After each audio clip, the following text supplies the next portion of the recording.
Alright, good morning everybody.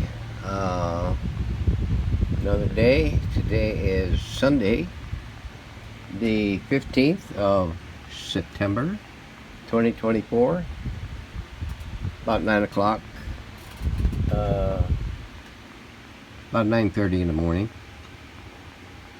And we got out here probably about 8 o'clock and did some more touch up to this chassis for the Emerson CS-272. What I want to touch base with, a little quick recap of what we have done and where we're going with this.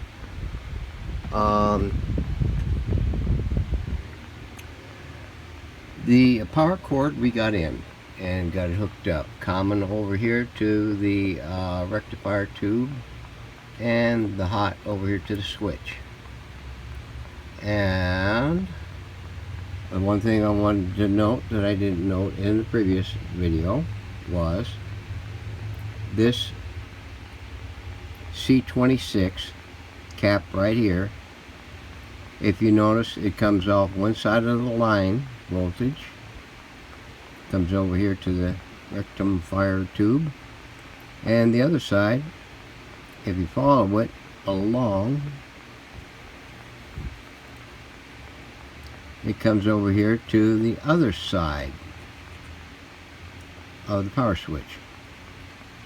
So that one needs to be a safety cap. And here it is. That is an X2. I believe it's an X2. An X designated safety cap. That is, an X is for across the line, and the Y's are line to ground. So we got that one planted in there. We replaced one resistor. This one here was way out of tolerance. I think it was like 3 meg or something like that. No, what was this? Pushing 18 meg or something like that. So I decided to replace it, and what I replaced it with was a 10 meg and a 4.7 meg, which came out to about 15 something, given the tolerances on it. And that one there resided, let's see if I can get you in the picture here, right there. 4.7 here, 10 meg there. Okay. 27 and 28 are the E-caps. Right here. On a new mini terminal strip. Those minis, sure, boy, I'm glad I found them. I don't know why in the heck people would want to use the standard full-size terminal boards, terminal strips in it, because a lot of these radios, especially the Zenith TOs and bombers, you really need these mini terminal strips, because you don't have any room. Well, you do have room if you want to go through and make the room for it, but most of them are too lazy to do that. So whatever roasts your pig, or floats your boat, or boats your float. Okay, we got this coil back in here. There is a coil mounted cap here, number 13. There's one on the other coil that's mounted up on top. What else was there? Got the wiring redone on this IF, and the wiring done on the other IF down here that you can't see no more. So everything is back, hopefully. Hope. Now the pilot light. It ties to 7 and 8. In case you take them out, I stripped everything out of this. So yellow is the center lead, black is the case lead. Yellow goes to pin 8, black goes to pin 7. 7 and 8. It goes across the pilot light is 4 volts. Voltage drop across pilot light is 4 volts. So, and I forget what the 7 and 8 is 47 ohms. Is that what it says? Yeah. I can't even read my own writing. Some of it's so small. So, 47 ohms. So, let's see, what else was there? I don't think there's anything else that we need to cover on that. So, as you can guess, we're getting to the point where we're going to do a power up on this thing. Now, let me take this over here and get rid of the papers. Papers? You'll have papers. Okay. Let's stand this up if we can without hurting anything. There we go.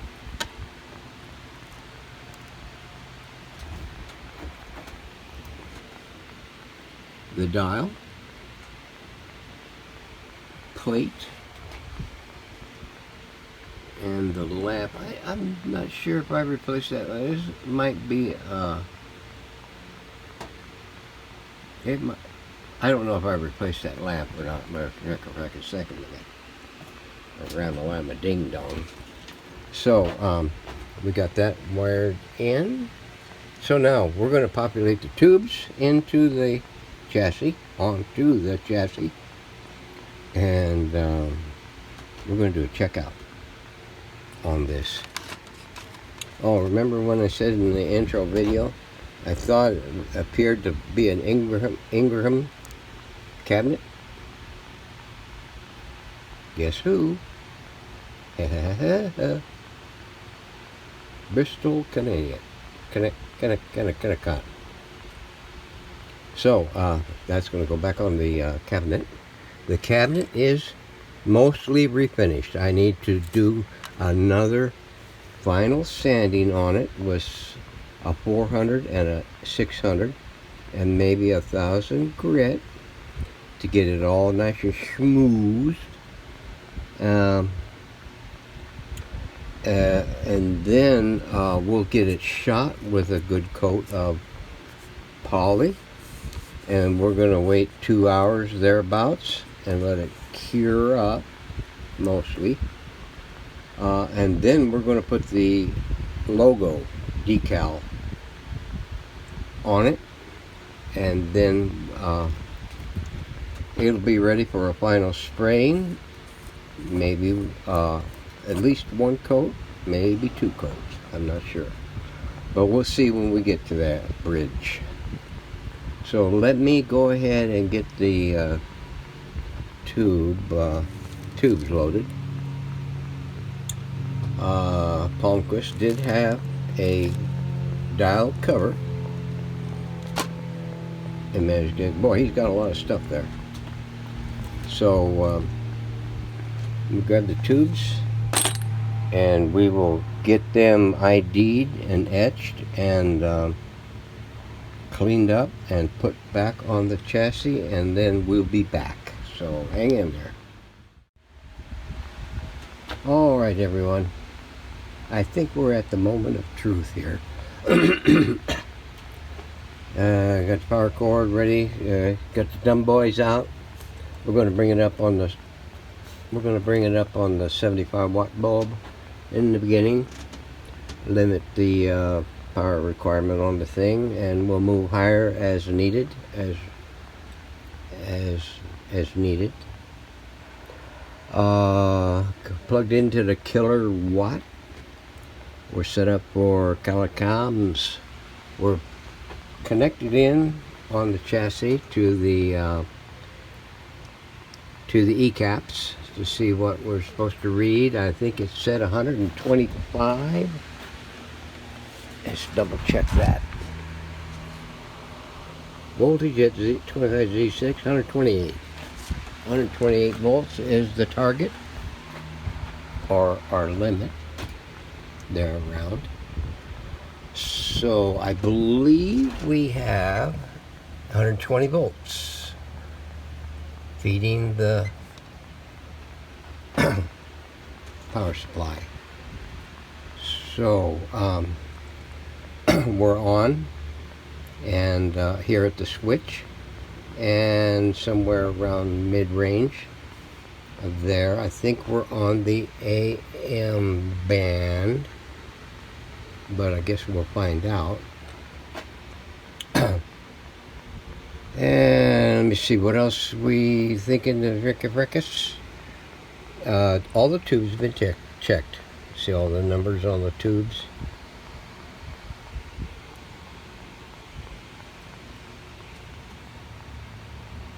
So there shouldn't be an issue there. So you know me. So we got a dial light. We got a bulb. We're at 320 calocoms. 300 calocoms. We're going down, down, down, down, down. Our left's up here. What are we reading here? We're on the plus side now, on the B plus. We're shooting at 20, 30, 40, 50, 60, 65, 8, 9, fricka, fracka, booka, fika. Our bulb is still bulbing over 290 calocoms.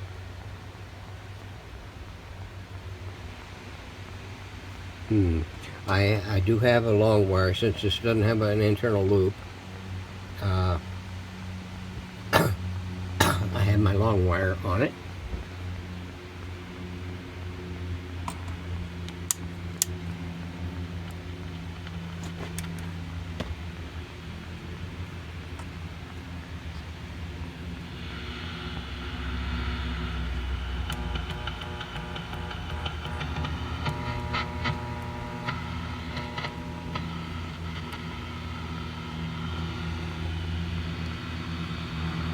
I hear a slight buzz from the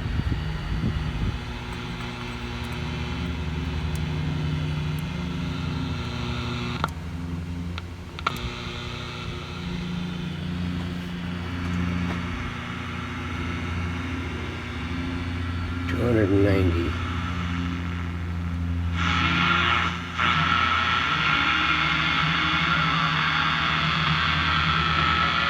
We got something there. We're at 75 volts. There we go. I got rid of the bees.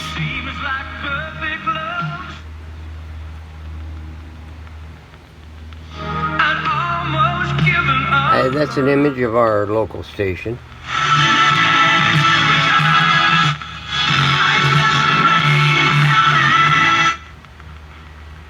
That is our old ESPN affiliate. Yeah, I guess they still do sport games. I've heard Diamondbacks games on their on their station, but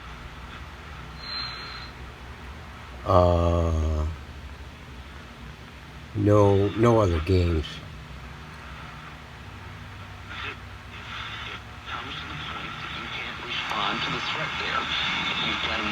That is our talk radio out of Prescott Valley.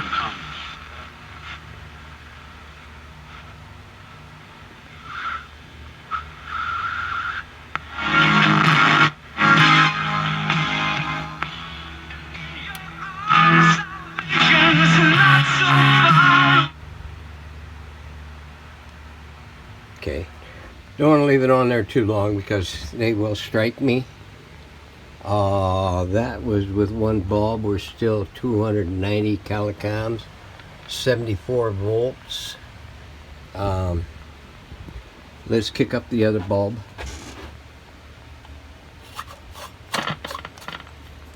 A little crackle from the radio. We're pushing 370. Our light, dial light is a lot brighter.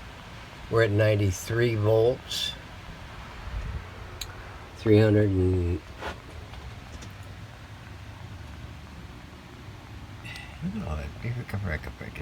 370 kilocalories and 92 volts. Let's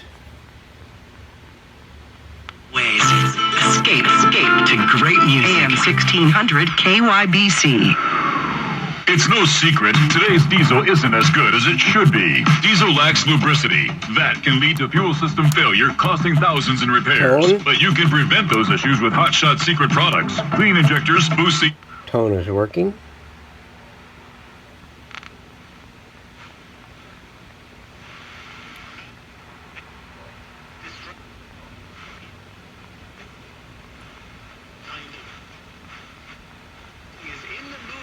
Discuss the detrimental nature of this, but they kind of showed it a little bit. That's a little peak right there. I'm guessing that we should get a better response after an alignment. And this did cause some...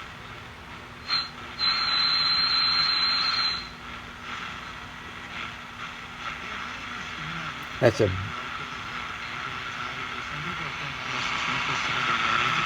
very wispy and faint Flagstaff station. They should come in better when we get a good alignment on this thing. First time nano moments. Yeah, welcome to Flight 1. No, To anyone girls. this is the Flagstaff station. These moments are worth protecting against RSV. But it should come in better whenever we get an alignment on it. Siren Matthew, flying up like a heat-seeking missile. Now that's on two bulbs. It's not full power yet. We're 93 volts. He wasn't under pressure. Just remember I love you.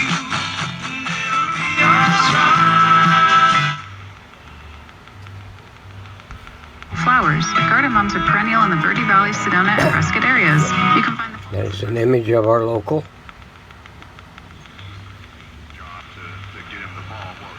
I think what Kyler was meaning was That's a sports station out of some, in terms of route out of somewhere. I'm not sure. is drawn up. You can 1696.3 up there. That's another image of our local.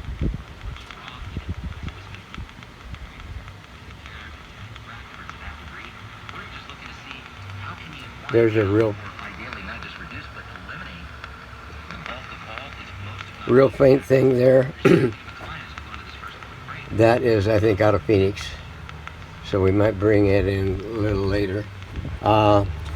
Let's kick it over to the shortwave band and see if there is anything. We're still at 93 volts.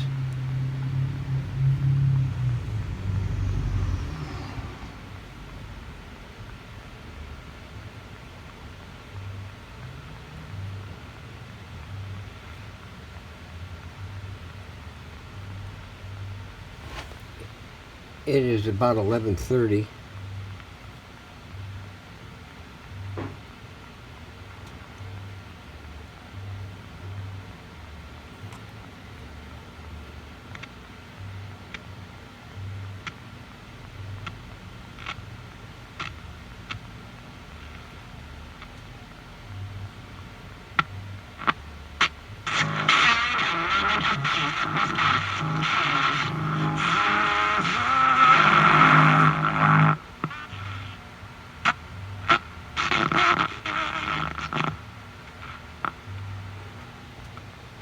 Not sure what it was.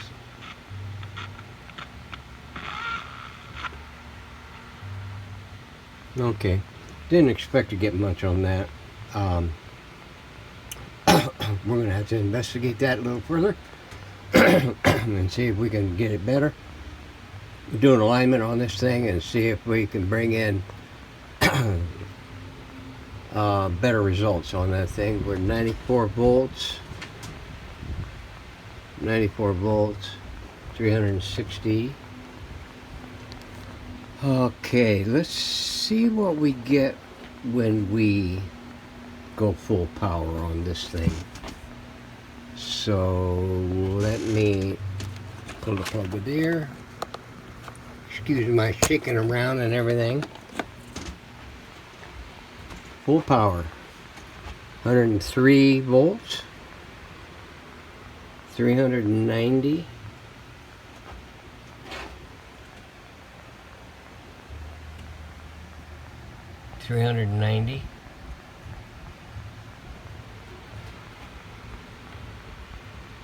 Dial light's nice and bright.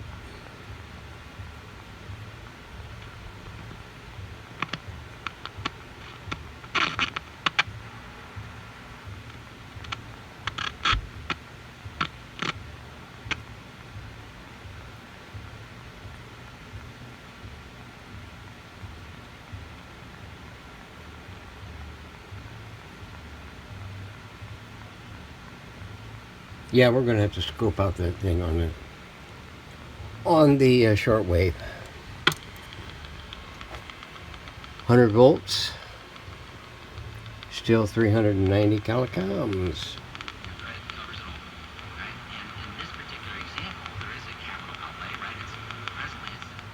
Along some railroad on your home with beautiful new floors. Back roads by the rivers.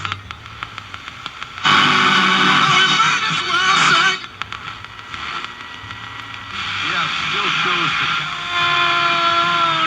Shane! Yeah, we're getting a Reach height and wheels are available. at full power. We're getting a little bit better response out of it.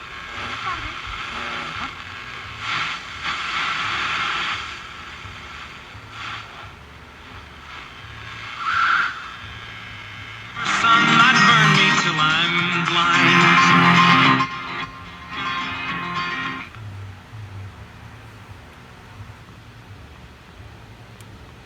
Angel on my Okay, it looks like we got this one right the first time. Thank goodness. We're going to get the alignment done probably sometime this afternoon. As soon as I can find the documentation, dig it up. I got it over there in the folder, I think. But it's been a while since I've seen some of the documentation on this radio. Been sitting around for a week. So, yeah, we're 99 volts, 390 kilograms, full power. So, let me see what we're pulling on the 108 on the K8 tube.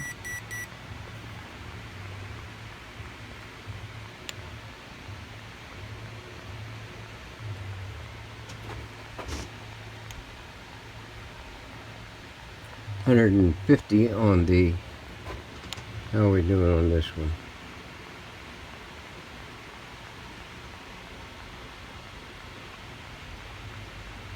$260 on the ballast tube.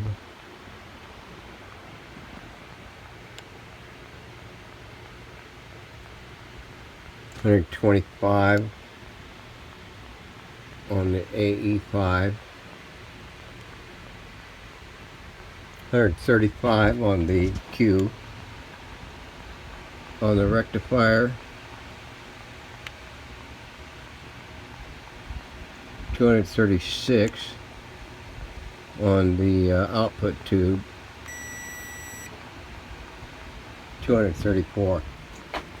So that sounds like it could be just about. That sounds just like it could be just about the right temperatures on that. They do produce some heat. I might consider putting a, well, let's see, is there a back on this thing? No, I don't think there's a back on this radio. So might be able to get by with no shielding on the underside of the top of the cabinet. So anyway, there's that. We'll shut that down and let it cool, and then we'll go in, relieve ourselves, get us some water and some other goodies, and then get prepped to do some aligning on this thing. So hang in there, we might have more coming, depends. Okay, everyone, back at the oubliette, well, after 6 in the evening, Sunday. I was messing around, adjusting the IF, making the IF alignments and adjustments. IF came in real good. Spot. Excellent. Couldn't. It got my hopes up. Now, when I moved on to the shortwave band, for some reason it has you doing the shortwave band first instead of the broadcast band, but whatever. So I got no response on any of the oscillator trimmers. These. This is the ones that mount right up in here like that. And this coil, let me get the chinkamonky off of there, mounts up on top of that. Okay. All three, I believe all three, but at least 2 of these trimmers, broadcast and shortwave. I think the other one's for the is a pattern. The middle one is a pattern for the broadcast band. Well, I went to do the oscillator adjustment for the shortwave.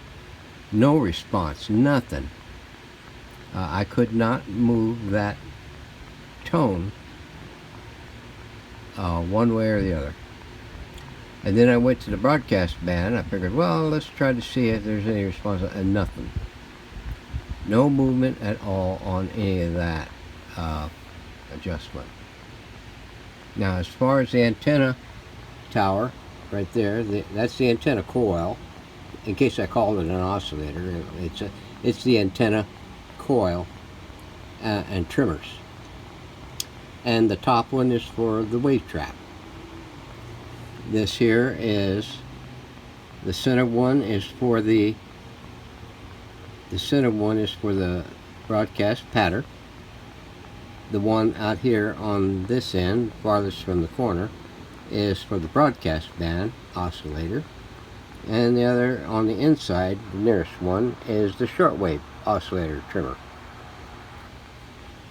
Everything on this array is dead. So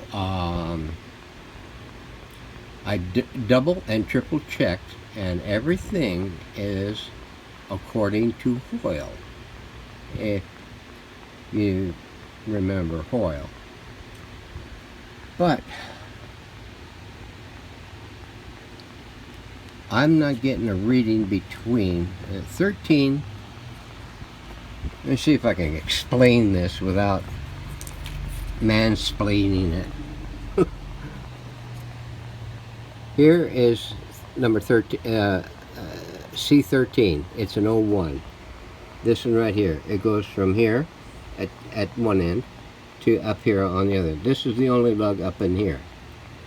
it only ties to one coil. Here is the one. That 10K resistor right there ties to the end right here where this ties to. I disconnected it so I could see if I could get a reading, a true reading out of that. So that is this end of this coil. The other end is down here at the beginning of one of these primary coils. So then that's at this end. So if I put a reading, put my clips on here, my meter across here, I should get a reading. I don't. And I believe that is the reason why in the heck I'm not getting a response out of these trimmers, because I believe they share, because this primary thing right here, this loop and that loop coil tie together right here at this juncture and comes down here, and one, it's in the broadcast, two, it's in the shortwave. So it's either selecting this one or it's selecting that one. So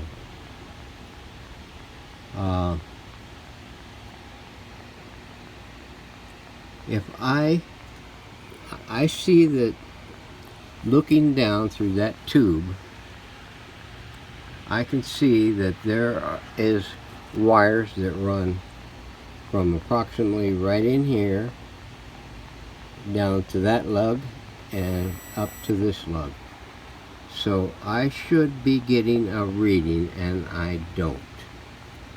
Now if I play with it a little bit, you can see, let me see if I can zoom in well enough so you can see.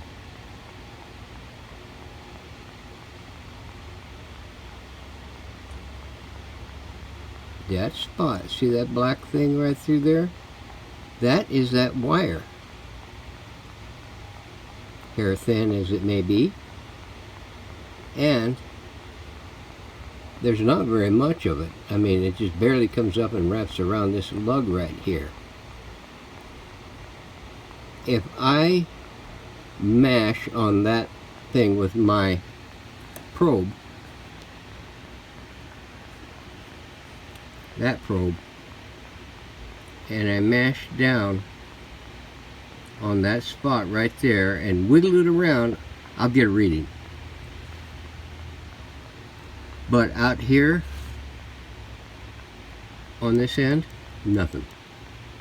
Up here, nothing. Up here, only on that wire. So something is preventing that wire from making a connection to this lug. And it might be all that wax and shit that's all built up on it and everything. I'm going to do my best to scrape it clean and everything. And nothing about that wire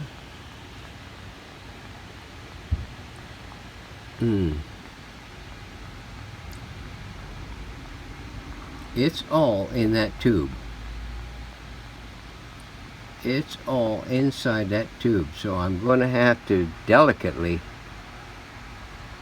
break that wire loose, get it cleaned up on the end, and put me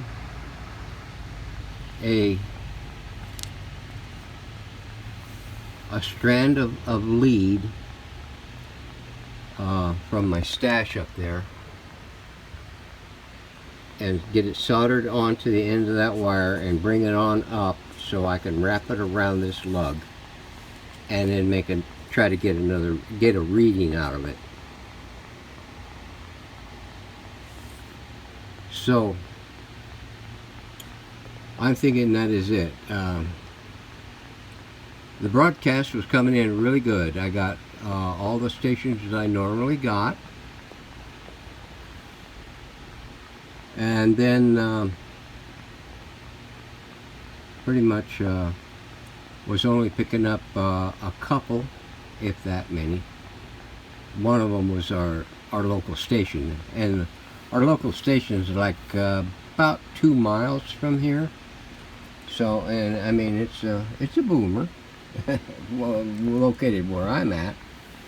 So, I mean, it was picking it up without an antenna on, you know, an external antenna tied to it. So, looks like I'm going to be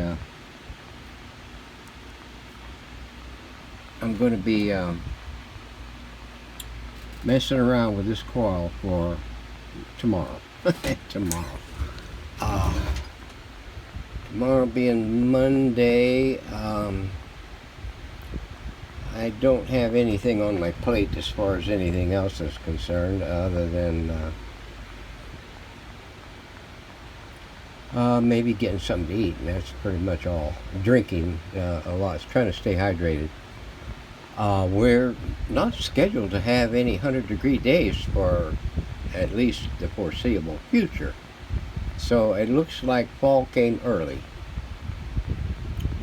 So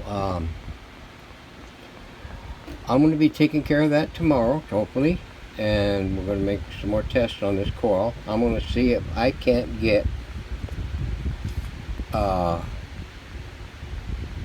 this coil characteristics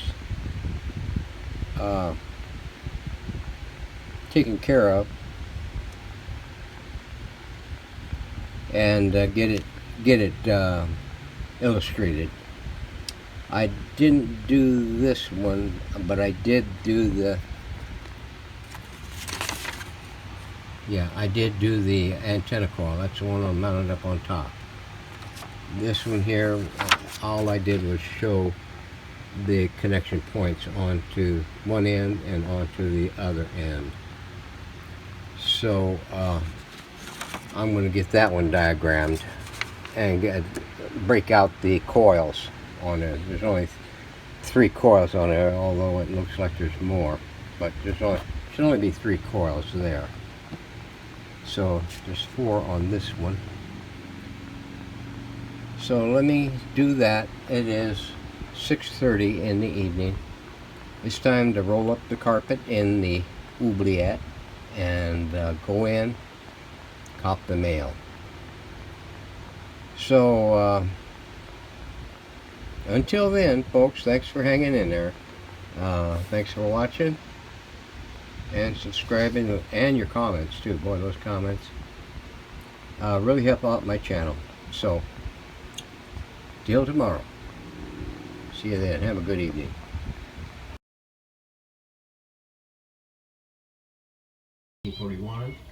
This is the behind the scenes radio that I was working in tandem with the